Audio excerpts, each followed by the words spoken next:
हरे कृष्णा। भगवत गीता की इस वीडियो में हम शुरू करेंगे 14वें अध्याय का 21वां श्लोक।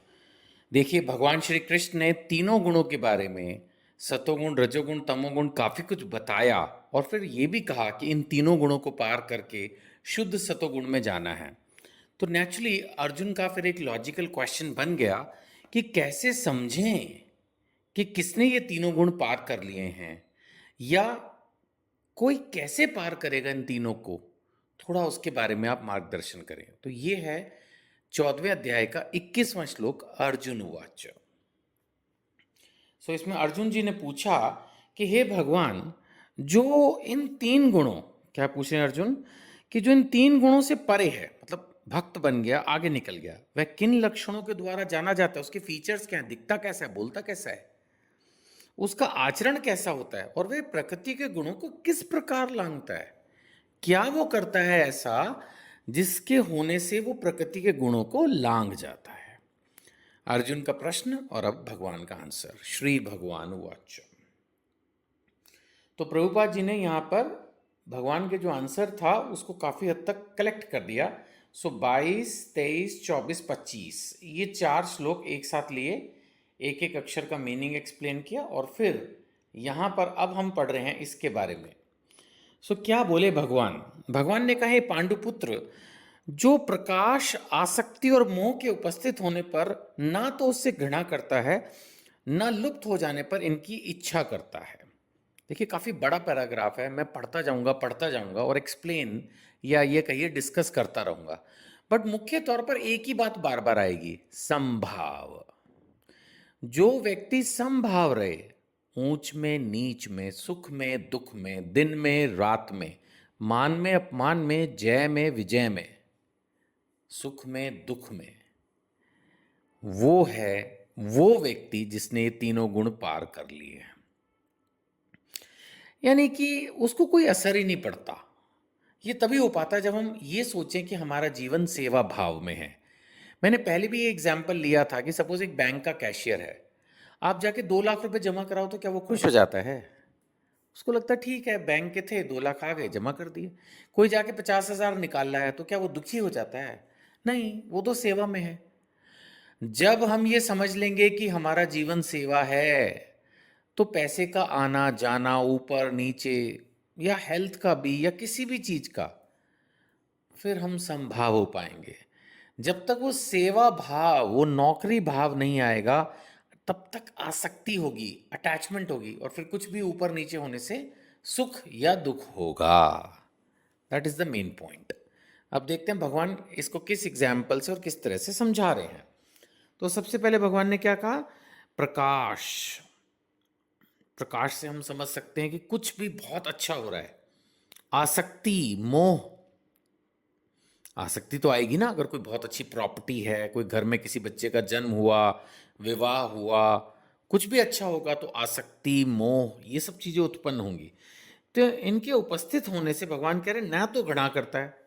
ऐसा भी नहीं है कि भक्त होगा तो कहेगा ओहो ये नई गाड़ी क्यों आ गई, ये नया घर क्यों आ गया। ऐसा नहीं है। ठीक है, उसको कोई फर्क नहीं पड़ता, वो न्यूट्रल है, अच्छा है, आ गया, अच्छा है।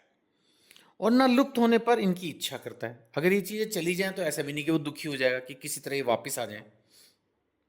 जो भौतिक गुणों की इन समस्त प्रतिक्रियाओं से निश्चल और अविचलित रहता है। अब रजोगुण तमोगुण का प्रभाव कई बार ऐसी स्थिति में, चाहे भक्त भी हो, अब भक्त क्या शादी में नहीं जाएगा, पड़ोस की जाएगा ना।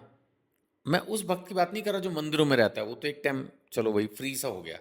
बट हम लोग जो इस भौतिक दुनिया में रह रहे हैं, हमें कई बार किसी के बुलावे पर, किसी शादी में, यहाँ वहाँ जाना भी पड़ सकता है। फिर क्या होगा?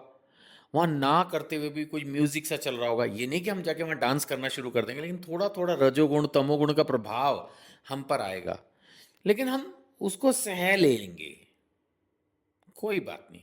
ऐसे मानो कोई भक्त कभी लेक्चर कर रहा है या किसी मंदिर में गया, किसी ऐसी जगह गया, अब वहाँ हो सकता है कि लोग उसको बहुत सम्मान दे रहे हो, कोई गले में माला पहना रहा है, कोई कुछ कर रहा है, कोई हो सकता है गिफ्ट लेके आया है उसके लिए, तो वो ऐसी स्थिति को भी सह लेगा। मैं यहाँ पर भी वही शब्द बोल रहा हूँ। ऐसा नहीं कि वो बहुत गौरवान्वित महसूस करेगा, उसको पता है वो जो कुछ भी बोल रहा है वो उसके गुरु ने उसको सिखाया है, तो all glories to basically is guru only. भगवान के शब्दों को ही तो वो रिपीट कर रहा है, कौन सा वो उसने कोई महान साइंटिफिक इन्वेंशन कर दी। तो ये भक्त को अच्छे से क्लियर होता है।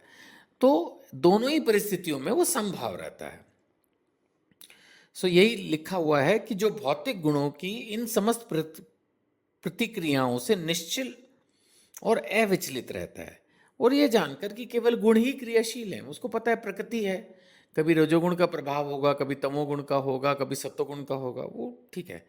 वो उदासीन और दिव्य बना रहता है, मतलब वो अपनी तरफ से इन चीज़ों के लिए उदासीन का मतलब न्यूट्रल रहना। हाँ ठीक है, जो हो रहा है ठीक है।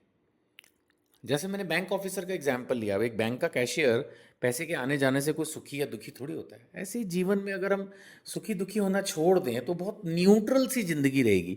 इसको ये कहेंगे कि आध्यात्मिक दृष्टि से उदासीन बोल देते हैं, बट ये वो वाला उदास नहीं है जो साधारणतः हम यूज करते हैं कि उदास है। उदास तो निराश होता है, वो नहीं होता है भक्त। उदासीन का मतलब इनडिफरेंट, असर नहीं हो रहा उसको, बट दिव्यता उसकी बनी रहती है। भगवान के भक्तों में, भगवान के चरणों में जो उसकी भक्ति है, सेवा है, वो बनी रहती है। आगे लिख रहा है जो अपने आप में स्थित है। ये बड़ा इंपॉर्टेंट है, अपने आप में स्थित होना।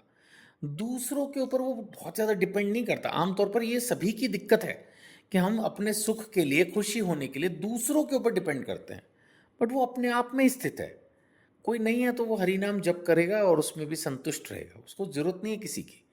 वो सबके बीच में रहता है, प्रचार भी करता है, लेकिन ऐसा नहीं है कि वो डिपेंडेंट है दूसरों पर। That is what it is, अपने आप में स्थित है।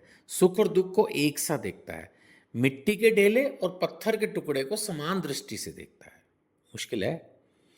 अनुकूल प्रतिकूल में समान बना रहता है, धीर है। ये भी बहुत बड़ी क्वालिटी चाहिए। बहुत लोग हैं जो अधीर हैं।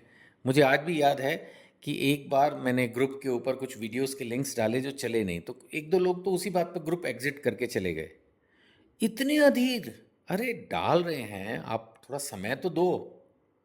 माना हमने कोई ग्रुप बनाया, वीडियो डाली, कई बार नहीं चलती, हो जाता है। हो सकता है आपका इंटरनेट ना चल रहा, हो सकता है मेरी वेबसाइट ना चल रही हो, यूट्यूब ना चल रहा हो, या कुछ भी। थोड़ा समय तो दो। इतने अधीर कि अरे तुरंत, जैसे हमने चुटकी बजाई तुरंत लेक्चर सामने आ जाना चाहिए, नहीं तो सब बेकार, हम तो जा रहे हैं ग्रुप छोड़ के। इतने अधीर होने से हम कैसे भक्ति करेंगे? ये तो मैंने एक एग्जाम्पल लिया। धीरता की हमें बहुत ज़रूरत है, धैर्य की ज़रूरत है।